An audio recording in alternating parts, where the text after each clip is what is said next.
All right. Welcome everyone to Sober Sunday. You'll not believe it, but this is our 18th episode. We started this a few months ago, and it's been great conversations every Sunday. We call them stimulating conversations around relationships, about work, about parenting, about all manner of topics. And we appreciate many of you who have been with us these 18 episodes. And many of you have given us good feedback and told us many things you learned. Really nice comments from many of you. We are so grateful. We want to invite you to invite your friends to host a watch party. Feel free to invite some of your groups into this conversation. Today is a lovely conversation around the gender factor. And we said most of our conflicts really are affected by who we are in terms of gender. And we're going to be saying more things about that. But we just want to, I know we did that once with you, Wahoo, and a few other people. We talked a bit and mentioned a few of the gender differences and how they play out every day. And today we just want to dig deeper and talk about the uniqueness and beauty of gender. And here we're talking about gender, not the gender roles, because the gender roles are more like the cultural shifting definitions of women and men, but gender is more determined by brain structure and brain differences, and it's more innate in each one of us as men and women. And we're talking about that and how that plays out every day. I'm so excited to be joined by my friends. Let me start by introducing Wahoo. Yes, she has already been here. I think most of you know her for her great songs. She's a producer, an artist. I think you've done a few more things, so you will say that for yourself. But lots of people love you and celebrate you, and we're glad that you're here today. So, Wahoo, please say hi to us and say more. Say what else I've not said. You're still muted, Wahoo. Yeah. Don't worry, technology. The way I was speaking from the heart. you can do take two. I can hear it take two. Yeah. Just saying thanks, Pasi. I always enjoy being on this forum. I find it very it's engaging. I learn so much myself, even as we have the discussions, even as I follow another discussions that you have every Sunday. So yeah, I'm Wahoo. What else can I say? Yes, I'm a musician, been a musician now for about 20 years. Thanking God, grateful for the journey. I'm also a businesswoman. I'm in the hair and beauty industry with a salon in Westlands, our flagship salon, Afro Siri. I'm a mother of two lovely girls, 14-year-old Tumiso and 7-year-old Nyakeo. I'm a wife to one. We just celebrated our 15th year anniversary. Wow, 15. Congratulations. Yes, and I love God. I believe that He is the solution to life, and I enjoy following Jesus. I am a follower of Christ. Yeah. Thank you very much. Thanks, and good to have you here. 15 years of marriage. Wonderful. Thank you for sharing that, and happy anniversary again. Say congrats to the man. I will. Yeah. We're glad to have these guys, Joyce and Mr. Yafesi. Wonderful friends of mine, great actors, and they do lots of other things. Lots of things, but also they are a couple, so they are not sitting together by accident. They're not acting this time. So wonderful people. We're glad to have you. And Joyce and Yafesi, please say hi to us and tell us a bit more about yourselves. Hi. Well, Now, how do we start myself and her, or ourselves? Let's just say ourselves. So we are a couple, yes. And hey, fun fact, we also celebrated 15 years of marriage on exactly the same day, the exact same year. No way. Oh, really? No way. What a September 10th, coincidence. 2005. 2005. Wow. That is a very strange fact and coincidence. Happy anniversary to you guys. So we are also we're actors, Yeah. producers, directors, creatives. What else do we do? Oh yeah, we're parents. Parents to 3. We're not sure where they are right now, but yeah, there are 3 children. One is 11, one is 8, the other is 4. Okay. Yeah. Everyone's giggling upstairs. I hope you can't hear. Yeah, just say something as well. I know you're spoken for you, but He really has. We're also YouTubers. We came late into the party and decided to join the bandwagon late into the party. So yeah. Okay. That's more or less it. Our YouTube channel is called A Couple of Scenes. You plugged in when you mean. A couple of scenes. A couple of scenes. Or scenes. Yeah, Oh, scenes. okay. Scenes, Dambi. Oh, okay. One scene. Because a scene. Okay. Scene. Okay. Lovely. So I think we'll just jump into it. Let me start with a story that I read in a book. There's a book I really love called Leadership and the Sexes. This is written by Michael Gurian. He's one of the experts when it comes to brain science and gender. And he wrote a story that I think has been told a lot of times about the Canadian authorities. They had a lighthouse somewhere, and there was a US Navy ship or aircraft carrier that was passing by. And so the Canadian authorities out of the lighthouse said, signaled the US aircraft carrier, please divert your course 15 degrees to the south to avoid collision. And US aircraft carrier responded and say, recommend you divert your course 15 degrees to avoid collision. Canadian authorities said, negative. You divert your course 15 degrees to avoid collision. The USA captain said, this is a captain of a US Navy ship.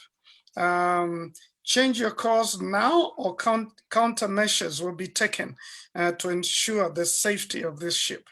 The Canadian authorities said, this is a lighthouse, it's your call. And of course, immediately the US aircraft diverted, changed course 15 degrees. So I think as we talk about gender differences, we're just saying gender, there's a part of gender that is a hard wiring. It's who we are. The XY chromosome and the XX, that makes us entirely different. And then there's what is shifting. There's what is nurture, what we are told to do or not to do, which can change. So today we're talking more out of what is hardwired in us and out of which we tend to see life differently and to act differently.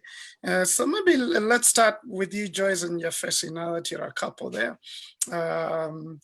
What is, 15 years of marriage, Joyce, what is one of the strange things that you still don't get, that you see in this man, and you think it's just innately him as a man?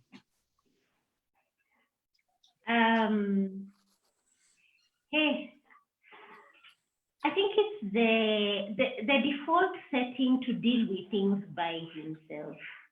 Yeah. I think he has to really, and I've seen the effort he's put into it to try and bring me into his world when like things are not going right. But his default setting has always been like to deal with it on his own, and then present a perfect solution, like a cleaned up thing. The thing we've had to learn to do is go through it together. And I've kept having to tell him, it's okay, we can go through this together. You don't have to present the finished product, the perfect one, the solution. You don't have to bring the solution. We can figure it out together. Yeah. Well, he's just a good man. He doesn't want to involve you in unnecessary trouble. He just wants to deal with it as a man and then present it. The figuring out is just in a cocoon of his own. Yeah. And he's closed off completely. Yeah. Okay. Fair enough. Yafesi, what is this strange thing that you still are trying to figure out about this your good woman? Wow, I don't know if I guess the list is much shorter of the things I have figured out, but the things I'm trying to figure out usually have to do with connecting of overthinking. Maybe like for me, I just go ahead and do stuff, and then now she will agree to it, but ask many questions so that before we can start. She has to be satisfied to a very high degree. For me, I have very little fear of embarrassment or very little fear of being just failing in public. I have little fear of that, but she's very conscious of that. How will we look? How will this turn out? Will it work? Have you thought it through to the end and all? And I thought by now she'd be used to at least some of the risks it takes, but I still get some questions and I'm like, oh, okay. So I also have to, I guess it's part of that. I have the solution. See, I've solved it. We just go. But, sometimes it's not perfect, so I also have to admit that sometimes. Yeah.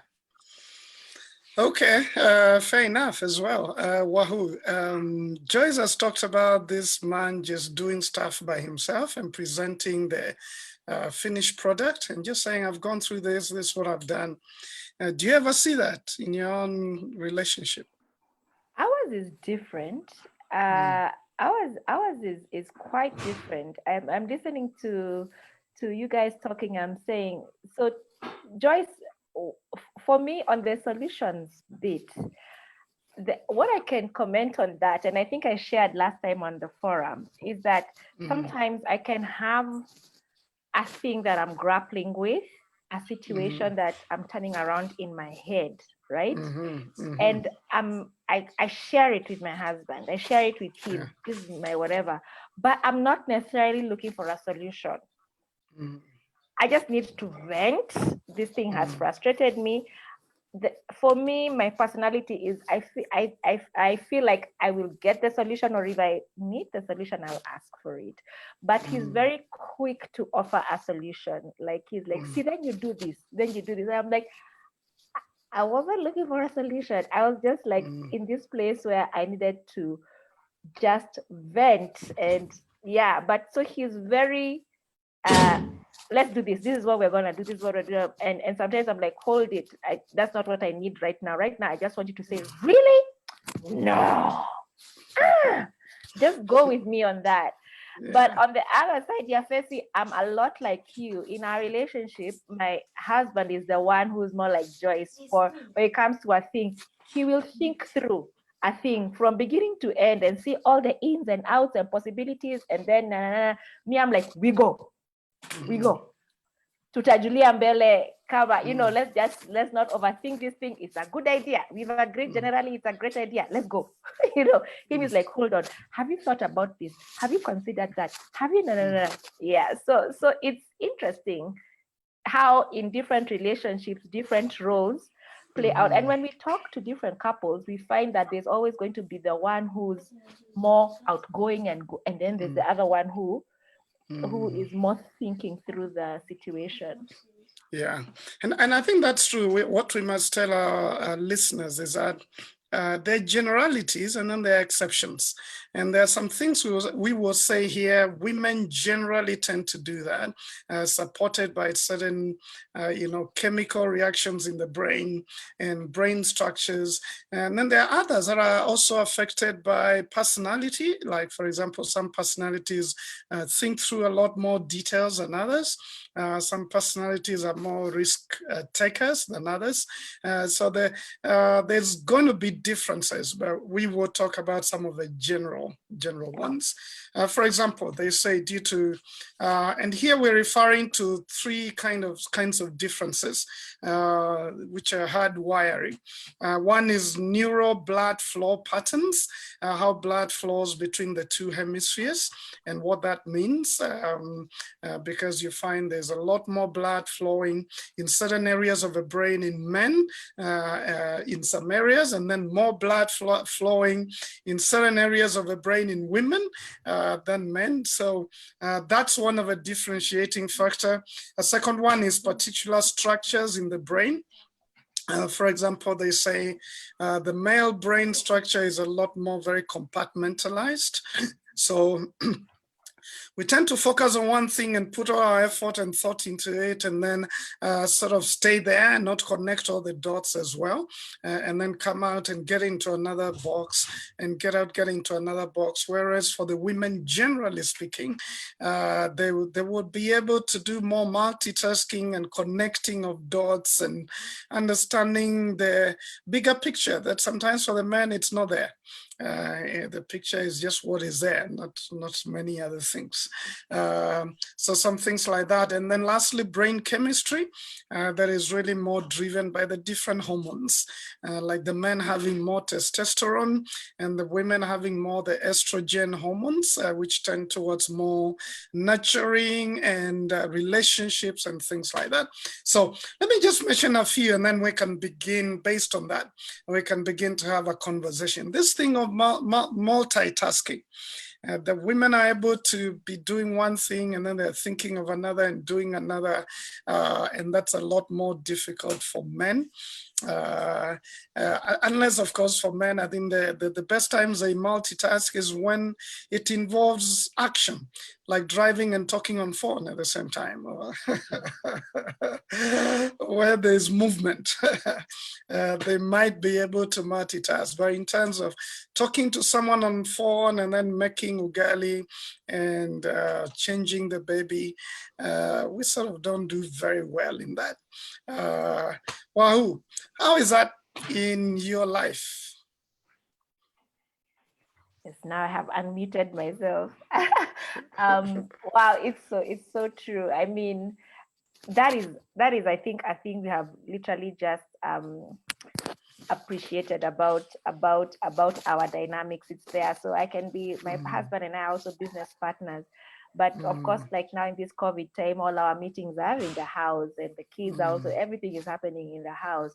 But I'm able to, I think now is when he was seeing it even more. I'm able to be, we're in this meeting, and then I had something happening upstairs, and so I shout, to me,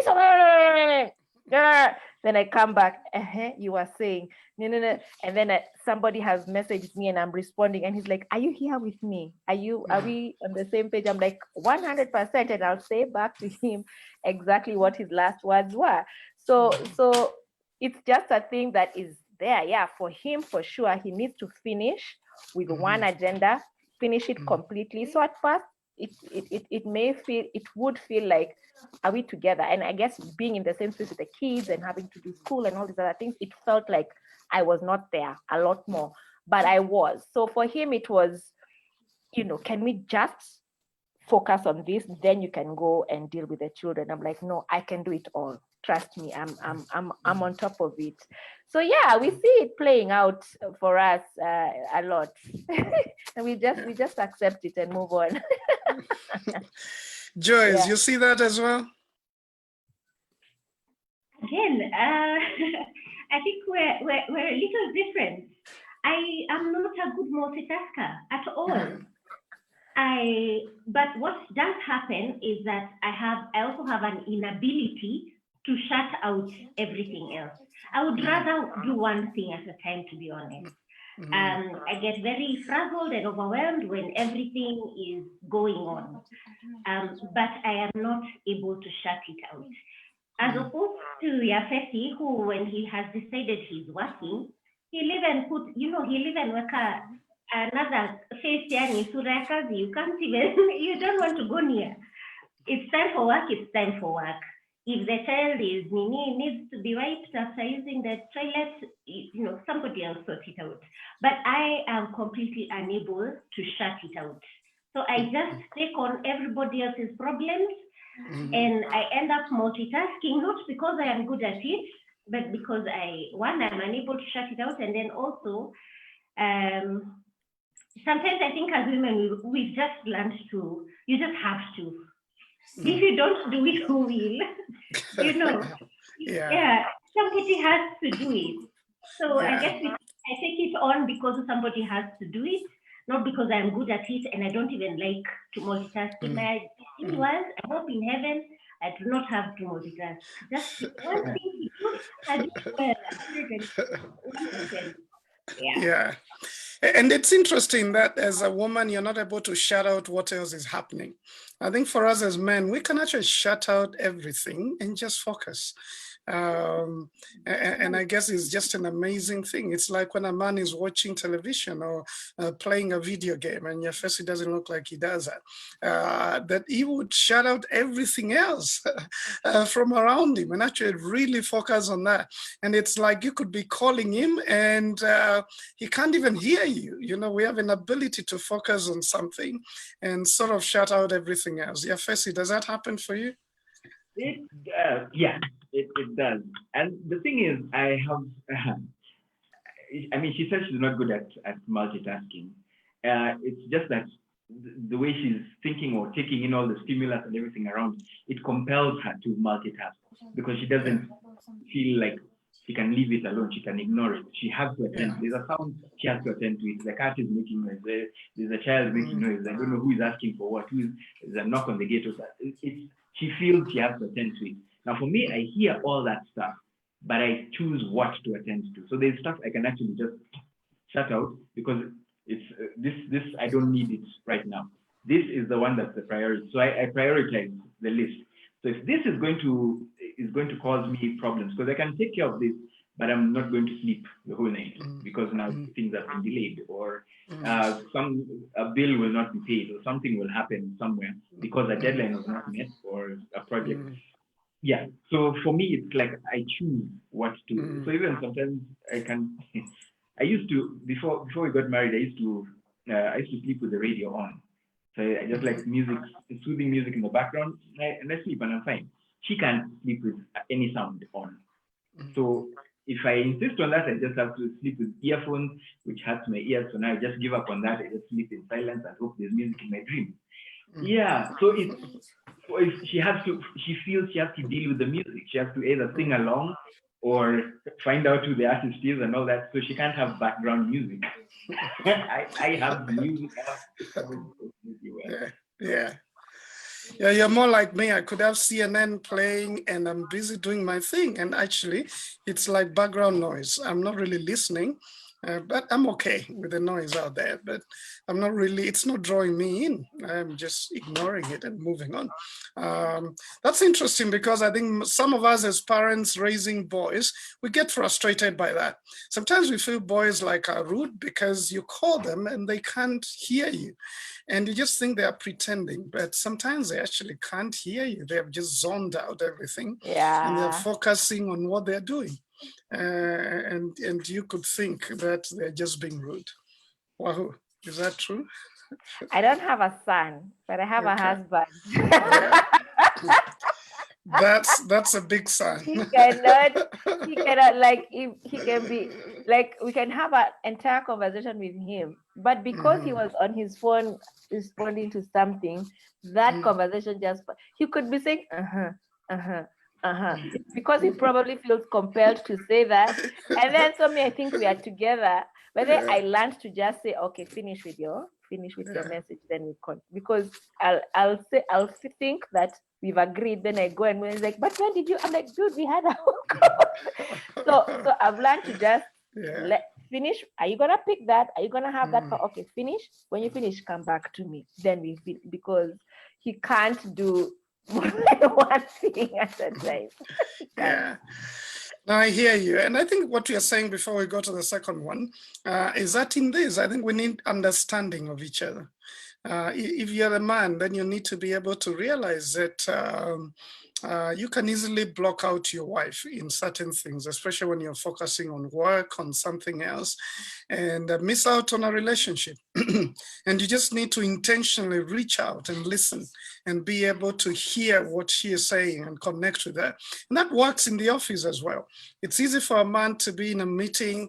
I mean, I've been in board meetings and a lady begins to talk and begins to connect many things, and I just find myself zoning out.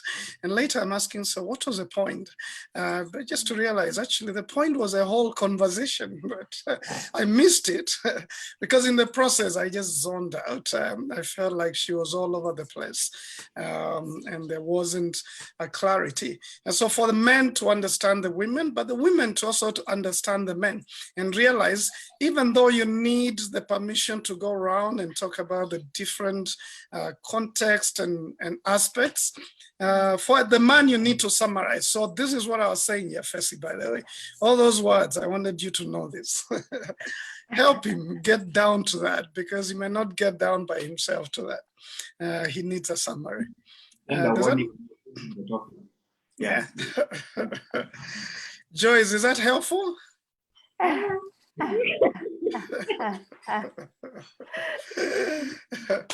Well, the second thing they say a lot, which is a big difference, I think, between men and women generally, is the ability for women to turn their emotions into words and express themselves and process what they are feeling and explain it.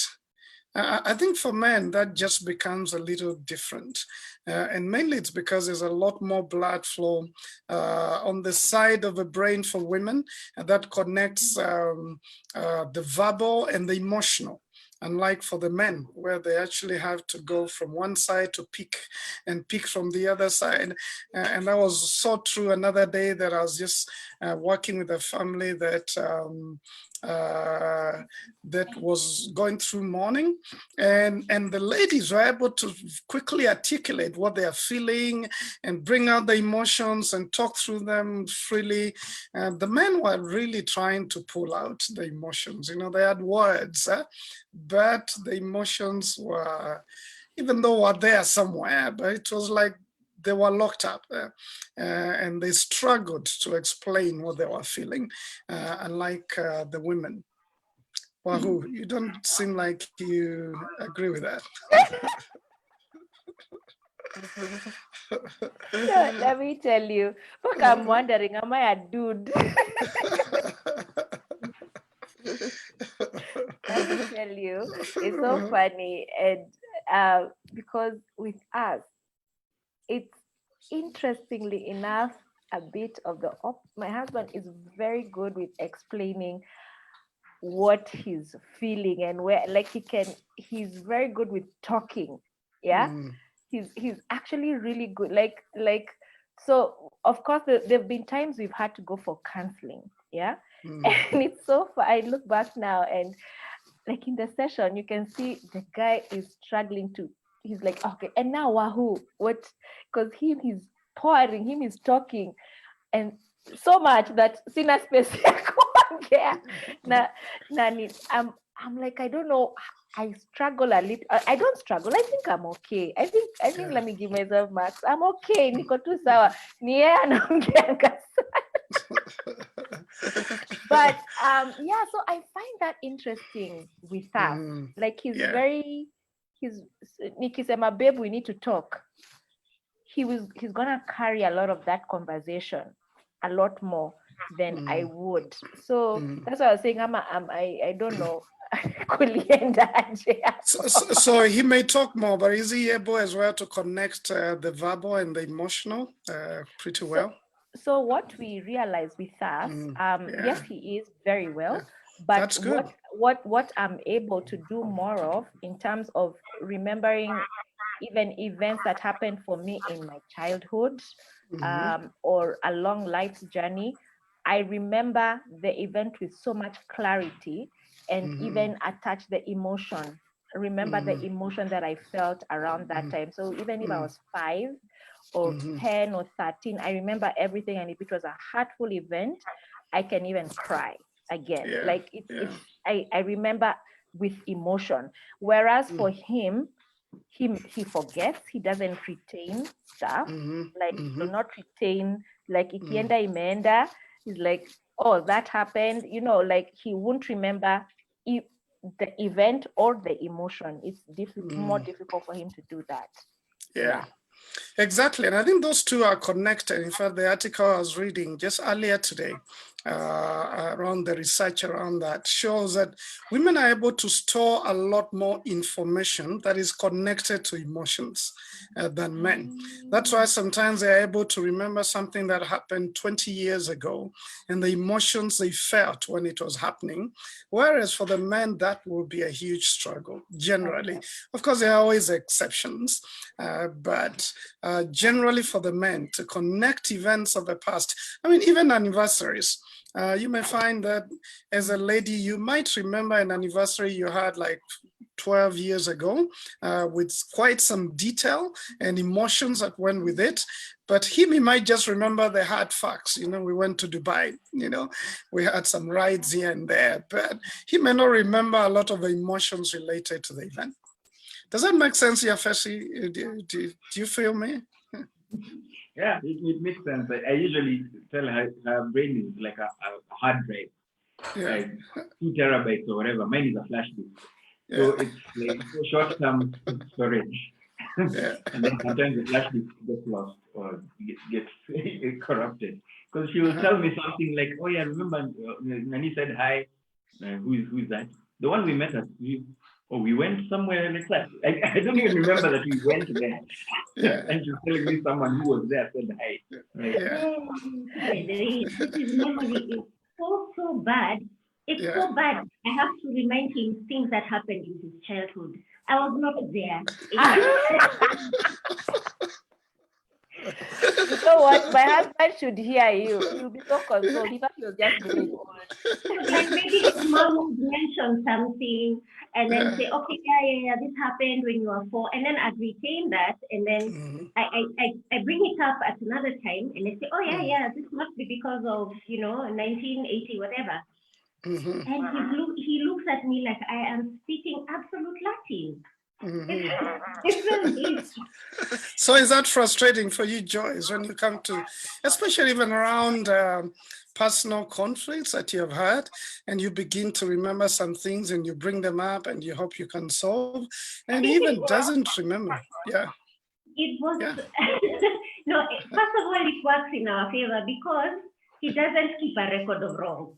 He doesn't remember if I did anything wrong. So it really does work in my favor. I think it used to bother me in the earlier years, but now I think I know what to expect. So I know better than to expect him to remember what happened in 1987. So I start my what's a nice word for fight? Not I start my engagement. Conversation. Thank you. I start the conversation with my preamble is, so this is what happened in 1987. So that's our starting point.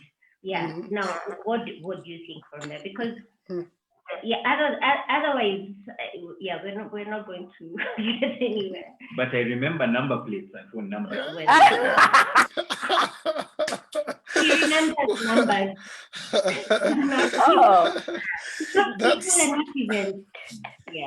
That's interesting, and that's another brain difference that we'll not get into today.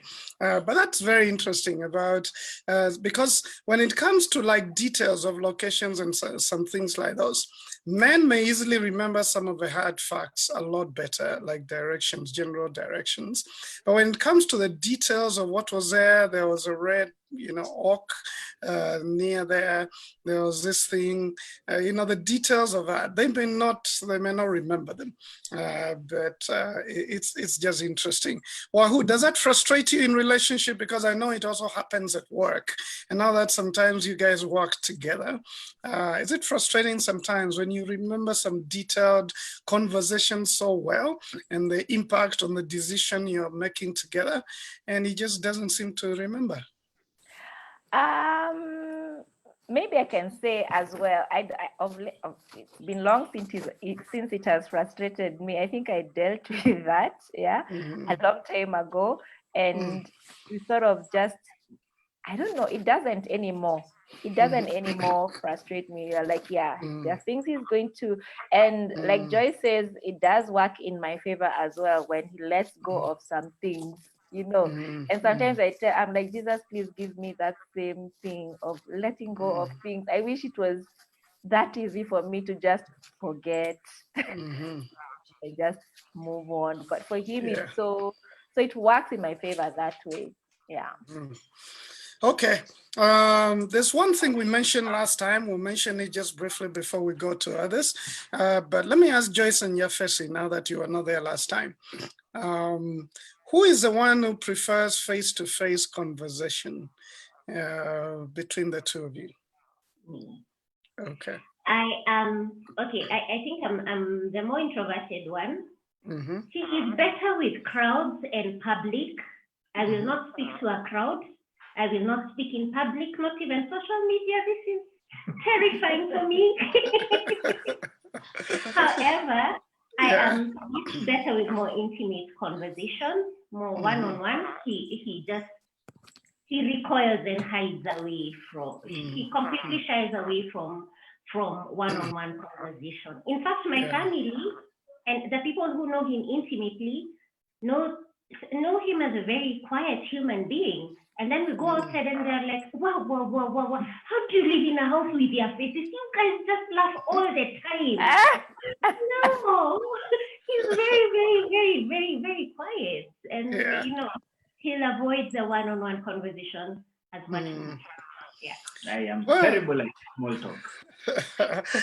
It's because it scares you, and it's interesting you're calling it small talk, because for ladies it's not small talk, it's big talk. The small things, they're very crucial to you, isn't it, Wahoo? What sometimes we call small talk is a deal breaker almost for you guys.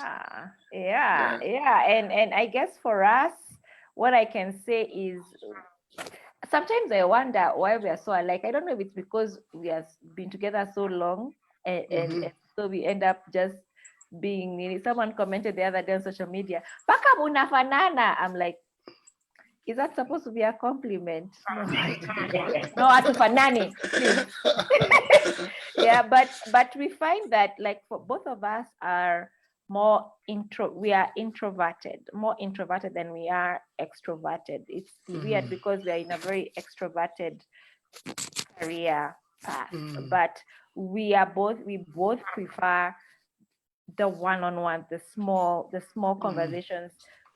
We are both really, well, he's better at it than I am actually, but this one-on-one, and he can engage for long on a one-on-one.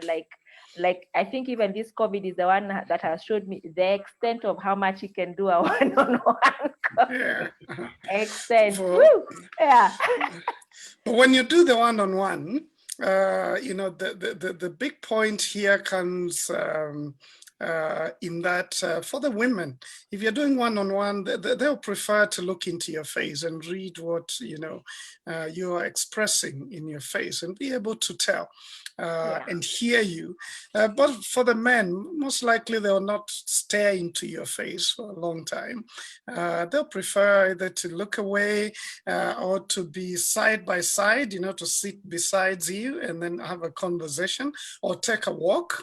Like that's what I prefer when we're really having a deep conversation that I know will have some emotions, I always prefer to have a drive or to do a walk because I'm not looking into her face. So I feel freer to be able to express myself than when we are sitting across the table and she's looking into my face. It just feels like he can see everything I'm not saying. She can see everything I'm not saying. Yeah, Fess, you understand what I mean? Yes. You see, generally the way we are kind of wired, this whole thing of solving problems. Give me a problem, I solve it. Or if you don't need a problem solved, then we're good. And so when you come face to face, and I'm looking directly into her eyes, there's now a vulnerability that I have to allow, and that vulnerability might include failure. It might include a lack of solutions.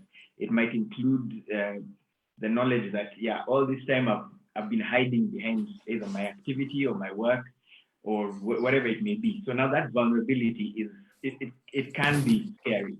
So you're looking into her, and she's reading you when she's looking into your eyes. It's not a soap opera like, oh, Alejandro. She's looking like, you feel like she's looking into your soul, and in that moment you have to be. You feel like there's pressure to be honest.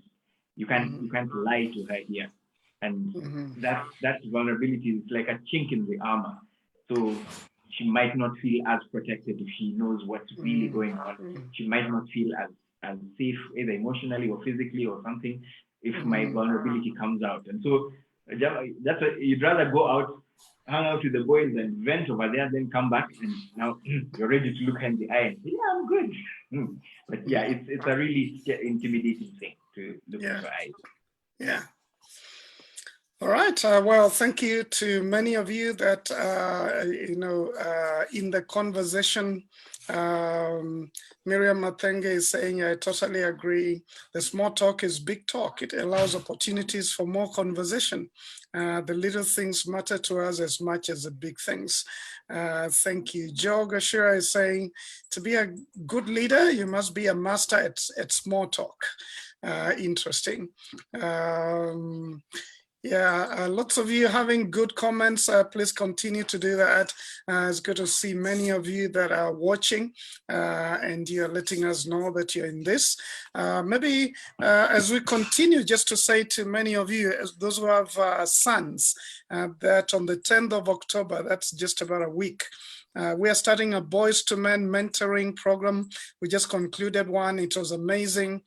We had over 200 boys who went through it, 7 to 17 years, and great confessions, struggles with technology, and many other things that our mentors, trained mentors helped the boys deal with. And so we're starting another one. The last for the year is going to be from 10th of October. Feel free to sign up. We are actually filling up pretty fast. I think only a few more days for signups and we'll be closed because we already have over 100 who have signed up and we can only handle so many because of the mentors. So in case you want your boy to go through that 7 to 17, look on our page. If you're watching us from Wahoo's page or the Faces page, feel free to send us an email or check us on our Transform Nations Facebook page and also our Instagram and also my page as well. You'll be able to find us and you can sign up for that. You could also sign up for other programs we do like Man Enough and EZA, which is for the women, Intentional Mom, Intentional Dad, several other programs. Feel free to join up. We are doing that online currently.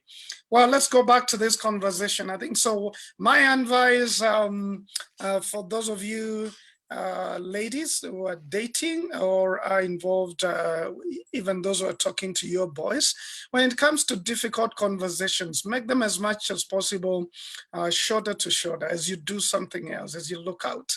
But if it's a pleasant conversation, then you can do it face to face. But for the girls, I mean, many times my girls, when I'm talking to them and I'm busy on my phone, they have to push my face like this to look at them because they want me to look at them and they want to read my face. So men, be warned and do that because it's important so that you'll be able to read what they are saying. But let's keep going with some of the other differences. I know you're both in marriage, so we could talk a little bit, just a little bit about sex. So they say that men sometimes they don't. I mean, I read a book that was written, Sex Begins in the Kitchen, and it was more to the men to be told, you see, for the woman, it's not just about what happens in between the sheets, the bed sheets. It's more what happens in terms of a relationship that prepares her for that and feels like she is not just part of a conquering experience sexually, but the sexual experience is an expression of a relationship that is ongoing. Wahoo. Huh?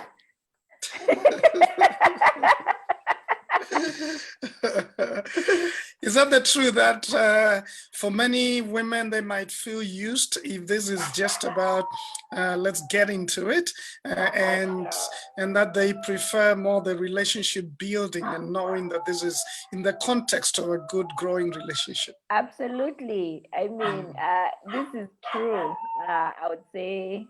I'd say for women generally, it's not the act has to come from a place of love. Well, usually would come from a place of love, and and there's a depth to it.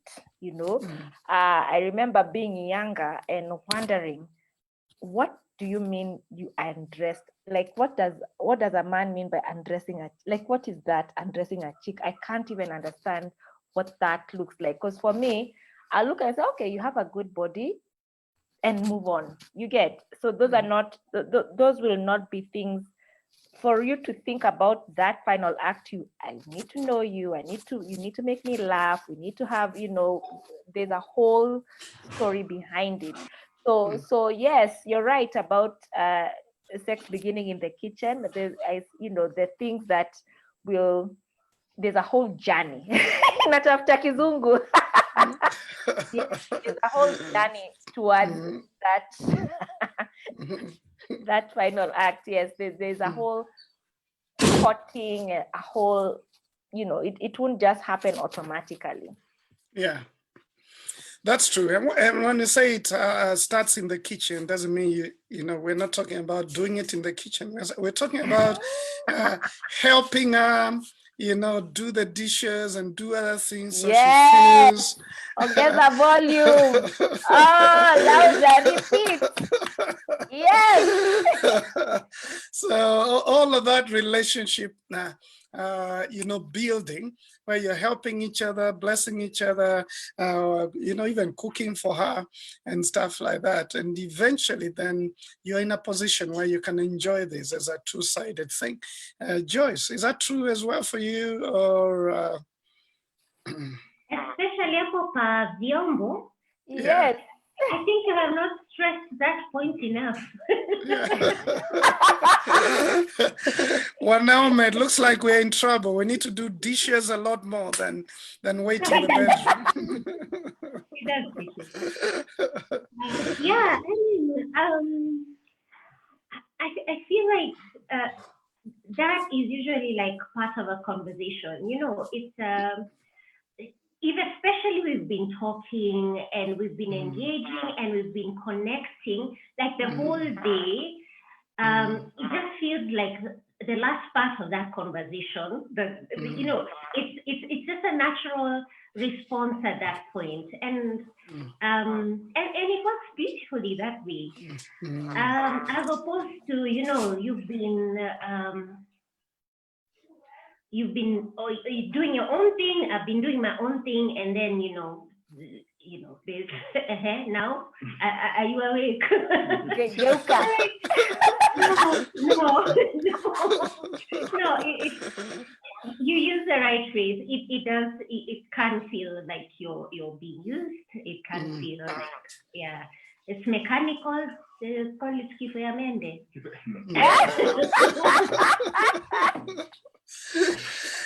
For those of you who are not Swahili speakers, it's hard to translate some of those things, right? That's okay. Yeah. That doesn't work as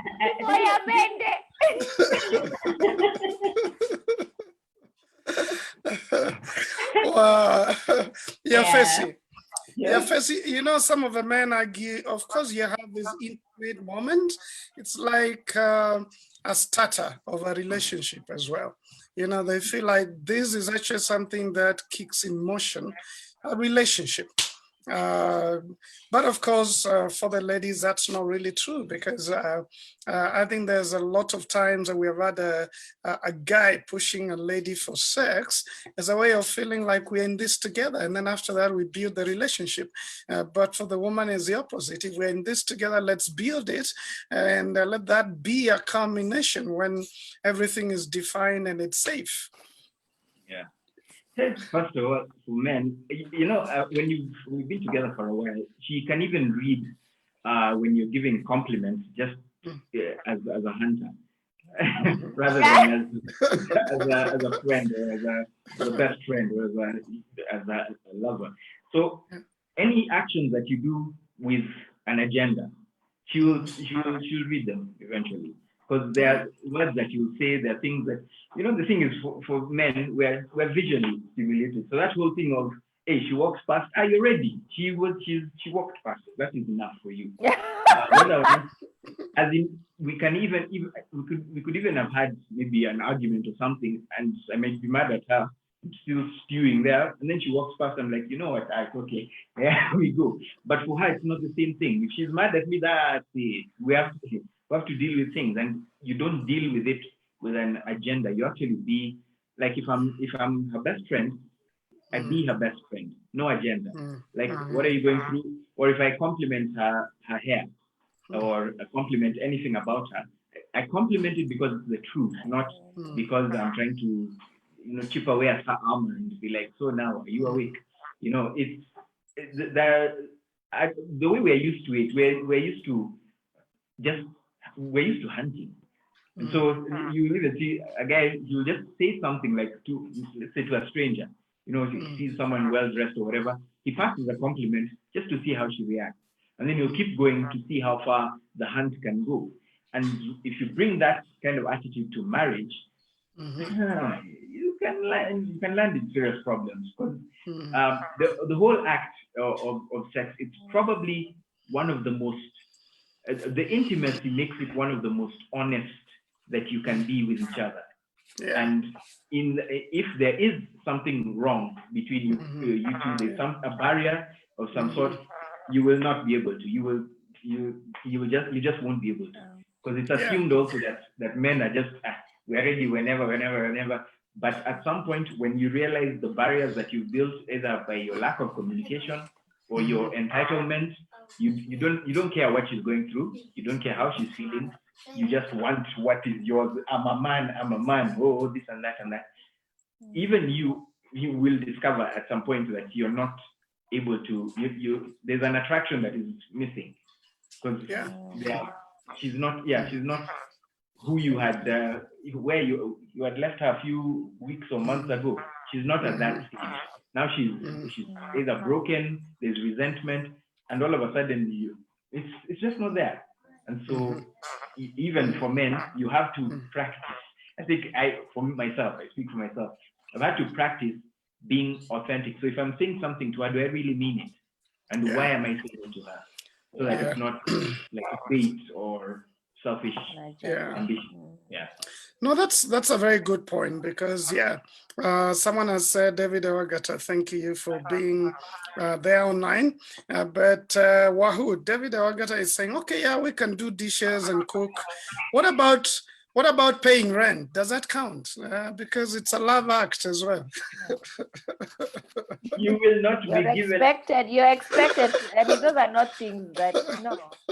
Yeah, you will not be given a cookie for doing what is expected your of responsibility. No, it doesn't. It's and this cuts across for Yeah. sure. Because I've seen people do TikToks about it, like, hey, I saw my man doing dishes, and that was so appealing. I saw him taking out the trash, or I saw him, just, there are things that are out of what is ideally the man's space that a woman would love, for him to come into. And not because she can't, of course she can, but it's like a show of affection and a show that I care and I value you get. Yeah. So doing the rent and those things are your responsibility, but when you come and do the dishes or make a meal or bring me breakfast in bed, that one just warms the woman's heart. Yeah. Yeah.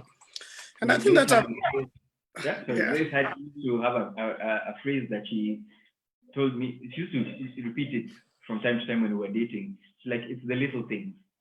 It is. That's it. It is true. It's the little things, not the huge things.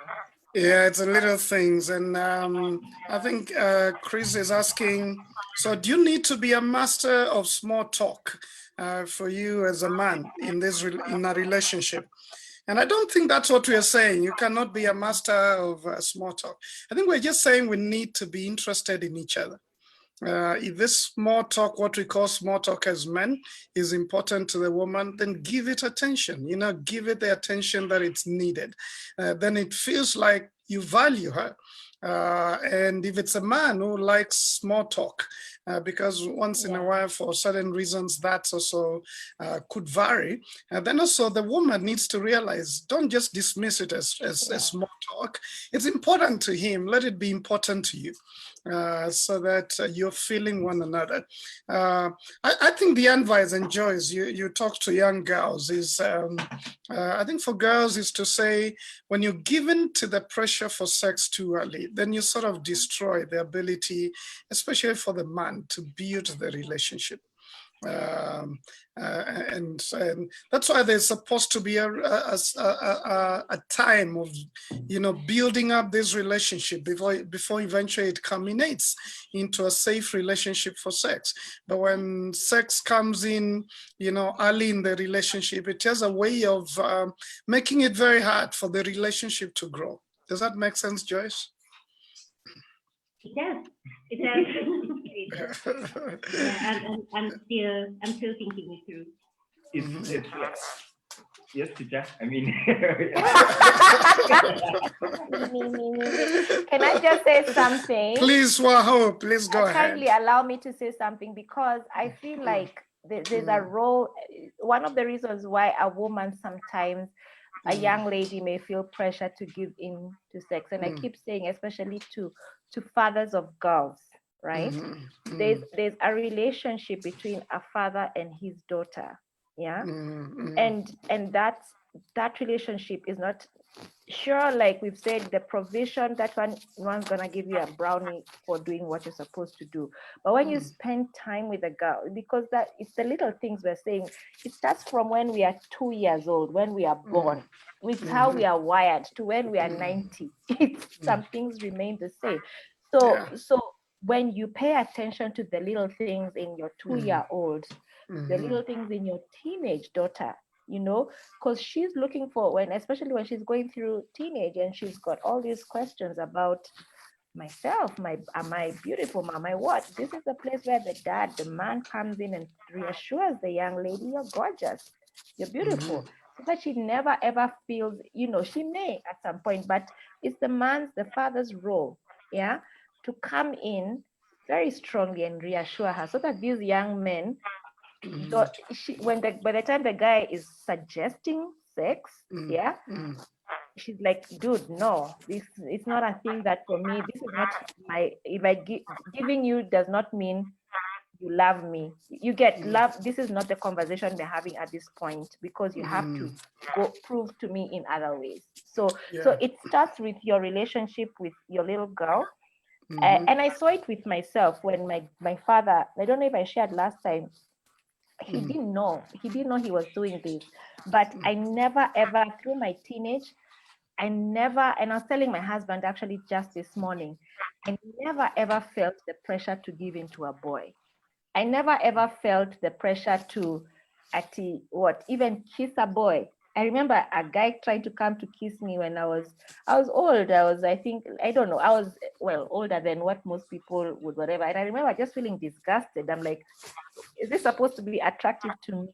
This is not going to happen. And because I don't feel vulnerable or needy or needing him I already know my dad already gave me that, fill that void for me, because he always told me I'm a princess. My hair is my crown. He spent time with me. I tell my husband, we probably do nothing but I'd get into the car with him on Sunday afternoon and we drive. And I have my dad's attention, even though we're not talking much, but I have my dad's attention. And we do his to random things of going to eat nyama. We go and eat nyama in a place. But it's me and my dad, you know, and I have his attention. Any conversation can happen. And because of that, I just felt no need for male, that thing of I'm good. You get, so it starts from early. Yeah. I love it, and that's a deep conversation. We'll probably touch on it another day, but I love what you're saying. I think for a lot of the girls, they feel the pressure. They don't want to lose this man, or they're needy, and they feel a bit desperate, and they just give in. But I think for those who feel good about themselves, they realize they are a lot more worth. They have a lot more worth than that. And someone has asked here, if it starts in the kitchen for the woman, where does it start for the men? I think it starts here, you know, what they see, it's visual, and what they think, they could just think it and they are ready. I think they say that men are more like gas cookers, and women more like electric cookers. Anything you want to add, Yafesi, before we move on from that intimacy part? I think you summarized it, yeah, because men sometimes we explaining this particular aspect that you're ready whenever. Sometimes people are like, are you serious? As in, that's why it's so easy to say, is that all you ever think about? Yeah. But if your football team loses, you start getting into this mood. Although at the same time, it can also be a pick me up. So it's okay. I won't add. Yes, yeah. All right. I know time has really gone and we're coming to an end. We're talking about a few important things. There's some of you who are asking about the houses that Savo City is building. They still are selling the Skyline. The Skyline is apartments just behind Junction. And for a studio, it's going for 2.0 million Kenya shillings. For junior 1 bedroom, it's going for 2.5. And for a bigger 1 bedroom, it's going for 3 million. And you know their style again. They were with us last week. They allow you to put in a deposit and pay at a small pace for a long time, and you don't need to get a loan. And so in case you're still interested in that, feel free to check out Savo City. Let them know you heard that from here, and they'll give you the necessary help that you need. That is Skyline, the apartments. And as I said, I am investing with them, and it's just been a good experience to work with people who are not just money hungry, but they want to work with you to be able to invest. All right, ladies and gentlemen, they say, and I want you to pick maybe a few things you want to comment on this as we come to a close. They say that females, the ladies, they work more from both sides of the brain, but especially the left side. Especially the left side, they can do a lot more from there than men can. Men focus a lot more on the right side of the brain. Now, the left side of the brain, this is what is domiciled there. This is processing things in a very sequential and analytical way. That's the left side of the brain. It's where language is generated. And I think that's why we call it mother tongue. And that's why girls 5 years old would express themselves 2-3 times better than a boy the same age. But left side is where language is generated. It's where words are recognized and expressed, especially connecting them with emotions. is where we respond a lot more to external stimuli like color and texture. That's why men, don't see a lot of colors. Generally, they don't operate a lot from that side. We see more the primary colors. And then also the left side is where there's a construction of memory. So a lot of things being stored into memory. Again, men don't do very well on that side. It's where they're seeking to explain the occurrence of events. The why did that work? Why did that happen? Seeking to understand the occurrence of events sits more on the left side of the brain, which is where females work a lot better out of than men. The right side is where there's processing things more abstractly and holistically. So just seeing the big picture, but also more specifically, a lot of abstract thinking. Interprets language non-verbally, as language is interpreted not in a very verbal way, but differently. Recognizes places, in terms of objects, but not the details of it. Fantasizes a lot with abstractions, like science fiction and video games and stuff like that. That's why across the world, men struggle more with video games than women by a great percentage, because they work more from the abstraction side of the brain. And video games and some of the violent movies are a lot in that category. Also less detailed and more concrete in recall. They can remember things, but the big picture, not the details. That's a lot more from the right side of the brain. Organizes occurrences more in terms of spatial patterns or actions or action-oriented. So men think a lot more in verbs, in action, than in nouns. That's why if it's interesting, another day I asked twins, a boy and a girl, to tell me a certain story that they had read. And the boy was emphasizing on how this rocket flew over the sky and did this and the other. And the girl was emphasizing more on the relationships and the feeling of color. And she was so detailed and so focused on the relationships. And I think that has happened with me and my wife. We have watched a movie and then we have debriefed. We like to debrief movies. We do that with the kids as well. And what have you seen? What have you learned? And I'm more like, that dude was serious, they kill those guys, I'm more on the action part. And she say, oh yeah, I was so sad for that guy when he lost his husband. And say, oh, did that happen? Oh yeah, that guy who died was actually the husband.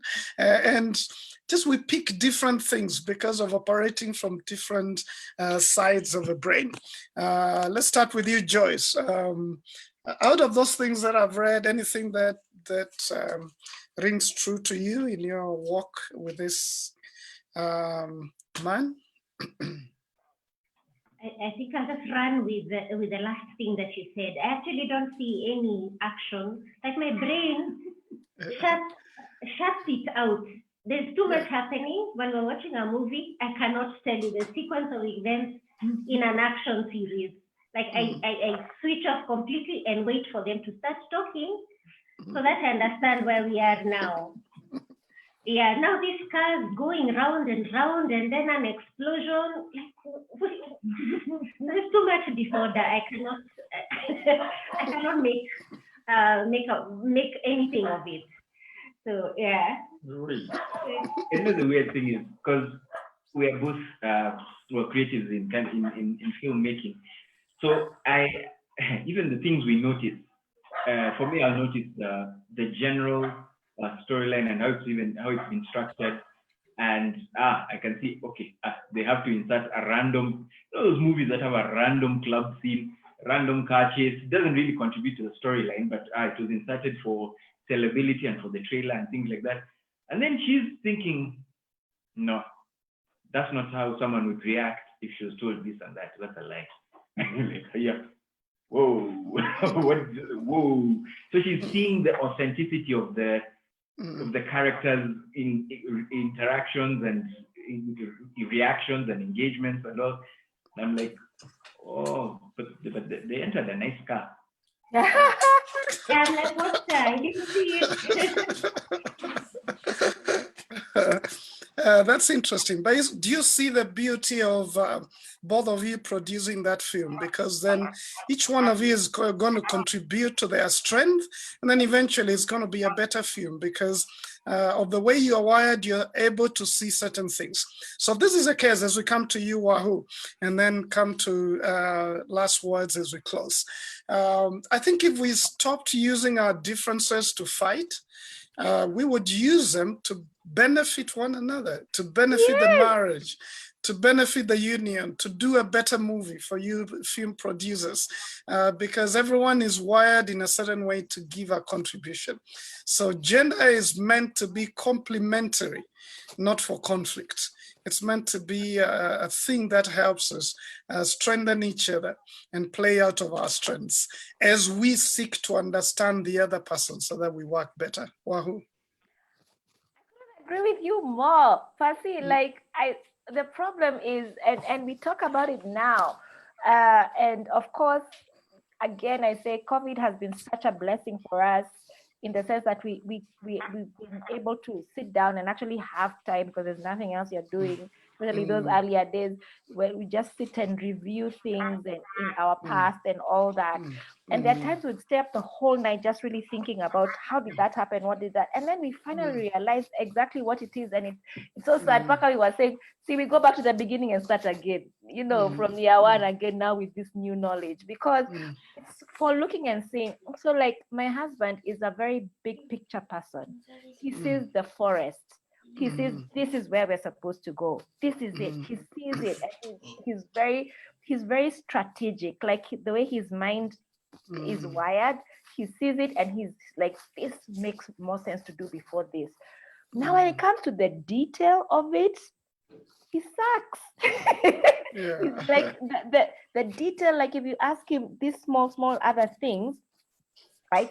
So the challenge I would have before is I would imagine if you've seen this, then execute it from beginning to end. You know, at some point there'll be some gaps because he doesn't enjoy the detail. Like if there's a report that needs to be handed or whatever, you know, the other details that come with management of a process, he doesn't enjoy it. But I'm pretty good with it. You get, I'm pretty good with management. So we realized later in our marriage and we're like, gosh, I wish we realized it more. It would have cost us less, whatever, because there'd be a project. And we're like, we are both trying to see the big picture, yet you're actually better at the big picture and I'm better at the administrative function. So we finally realized our difference later. I wish I could just like go back and just tell everybody, guys, people need to, like when we're getting into marriage, you really need to spend time understanding. I feel like the 7 weeks, is it 7 weeks, Percy, guys are given for counseling, or what is it? It's 10 weeks, yeah. It's 10 weeks, yeah, like really sitting with that time and really understanding. It's not just a checkpoint so that you can go and now get married. You really need to take in what you're being told in that season and understand and take it with seriousness, because this is the rest of your life. And understanding it's okay to keep reviewing, and your differences are beautiful. Your differences are beautiful. They're not because he sees this and he's not able to do this, or because I see this and I'm not able, doesn't make me a loser, doesn't make him a loser. It makes us different, and our differences are what make us stronger when we are together. When I say, hand that over to Monsky, Monsky is better than that, Monsky is my husband. Or he says, hand that over to Wahoo, Wahoo is better than that, she take a shorter time doing it, then I will sit with it for 1 week, Wahoo will do it in 2 hours, and vice versa. And then it becomes an exponential growth. Yeah. Excellent. I was very interested to realize most of the Fortune 500 companies in the US now are making it a requirement to take a course on gender differences at work. and how to appreciate that in everything that they are doing. And it's one of the things I began to train a lot more here with my study on the area, because I think it just makes sense. If we don't have women in engineering, we lose a whole perspective there. If we don't have men in nursing, we lose a whole perspective. We need each other in all of these areas. We don't have women in the boardroom, we lose an entire perspective that is very unique and complementary. And so it's for us to say, even at work, let's understand these differences and let's employ them for the good of the company, for the good of work, for the good of relationship, for the good of dating. And it will reduce a lot of unnecessary conflicts. I know time is up. I know there's a lot more that we could say. I think for me, this has been a very interesting field of study for the last few years. So I have a lot we could discuss here. But last words as we come to a close. Yefesi and Joyce. Let's start with Joyce.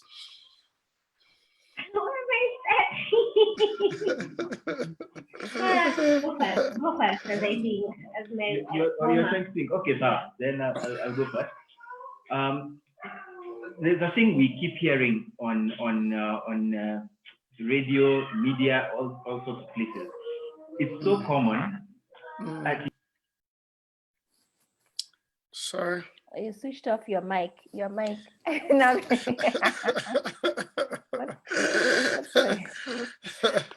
So anyway. Magic. And then there was one. A little bit honest, yeah. Wait, not on something. We keep hearing it on radio stations, radio shows, TV shows. It's everywhere. Actually, let me tell you about women. These women, and then on the other side, hey, men. Let me tell you about men. And for me, that's such a, I might be a big picture person, but that's too big a picture for me because I didn't marry women. I married Joyce. And so this whole lifetime that I'm spending, because I think what percentage we've been married 15 years. Thank God for that. We were dated for 20 years dating, 15 married. But what percentage of her life has been like committed to me, like through vows? 15 years versus I don't know her age. So the thing is, she comes fully loaded. She's a complete human being. When I met her, she was fully formed. She had all these, she had her dreams, her ambitions, all the things she wanted to do. The kind of person she is. She thinks differently now than she did in her 20s. Although she might still be in her 20s, who knows? Anyway, but she thinks differently in all those stages, and she has to face all those things as an individual, as a human being. So if I came in with the attitude that I am completing her, or that she's completing me, now when she is growing, then those pieces kind of stop fitting again. So it has expanded, and then now they're breaking off, and I'm wondering why we're not fitting together. But it's because I froze her in time. Like as a woman, generalize these women are like this, and yet Joyce is growing a certain way. I am growing a certain way. So my goal throughout is to try and lead or figure out how we can grow together, even as she grows on her own and I grow on my own because of the different stages of life. Like now, this is not a weave, but yeah. So yeah, I think very differently from how I thought back then, and same with her. So how do we grow together, even as individuals? Well, thank you very much. That's a great point. I think we are saying it's not completing each other, it's complementing each other. And that's a whole world of difference. Joyce? I think on that complementing each other, I think that's going to be my showstopper. Honestly, everything that we have done, every big project we have done, has been done because of complementing, just our differences, and able, especially when it comes to work. I am a good starter. I start. I organize people. I really get people together. But he is a good finisher. He's consistent. He's a marathoner. I'm like a cheetah. I'm a sprinter. I start and I run out of steam, like 15 seconds in. But then he keeps going. And I keep saying, I keep telling him, without him, I'd never finish anything. Without me, he'd probably never start anything. Yeah, and that has really worked in our favor. And every big thing, even financial, has always been because of our complementary strengths. Yeah. Well, thank you very much for bearing your hearts and sharing your story. I think a lot of people have appreciated. Wahoo, last words as we close. Wow, I think you guys, we think so much alike, and please, you're welcome to Afro City. Tunaweza kupiga kadai ukitaka, kama just saying, just putting it out there. It also looks very nice though, in a kafiti. So one of the things that has become very apparent for us in our marriage is, especially having been together for so long. So even like us, like you guys as well, we dated for 7 years before we got married. So we've been together like 20 or plus years. And so we've grown together a lot.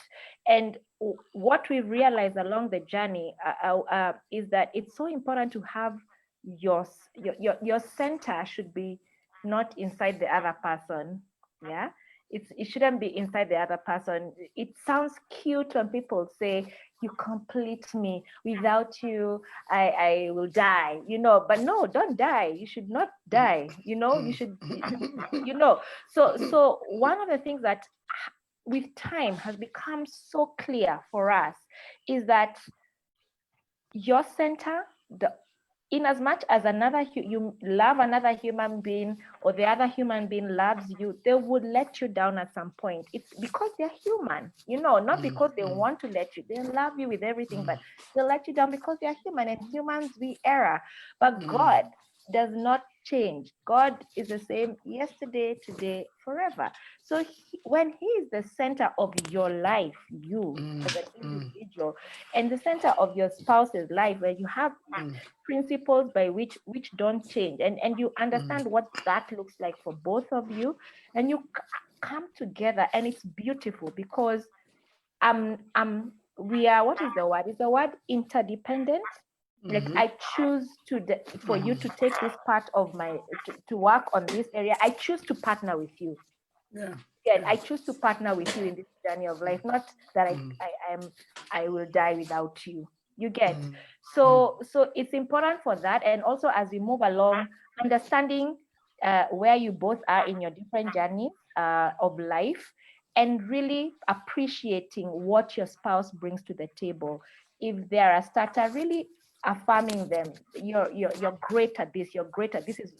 I appreciate this about you, and vice versa, so that they can grow. And when they grow, the relationship ultimately grows. Yeah. Excellent.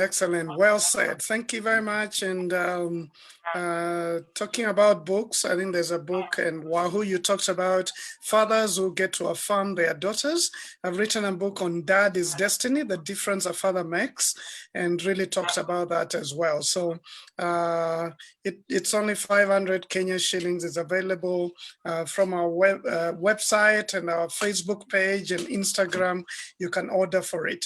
For those of you who want to understand men a little bit more and understand their basic commitment, I've written a small booklet entitled The 5 Commitments of a Real Man.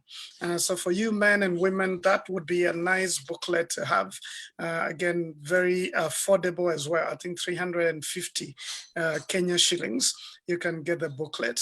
Well, Yafesi and Joyce, thank you for the great work you do in filmmaking. I've watched some of your films. My daughter has been part of your cast at some point, so she likes you guys, and really grateful for the work that you do.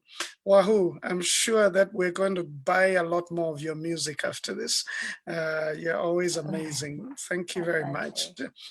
Yeah, we are likely to do this again. So in case I call you next week for us to finalize. I'm sure I have your commitment. Thank you everyone for joining us. We appreciate your presence. Thank you for hundreds of you. Very good comments. We didn't have time to read most of them, but we appreciate them, and we celebrate your joining us. So God bless you everyone. Remember what the Bible says in Genesis 1. He created us male and female in his image. Let's celebrate our femininity and masculinity. As both of them come together, we get to show the wisdom of God, and we get to achieve more together. God bless you and have a good night. Thank you guys. Really appreciate you being here. Thank you for having us. Thank Excellent. you. Yeah. All right. Thank you and good night.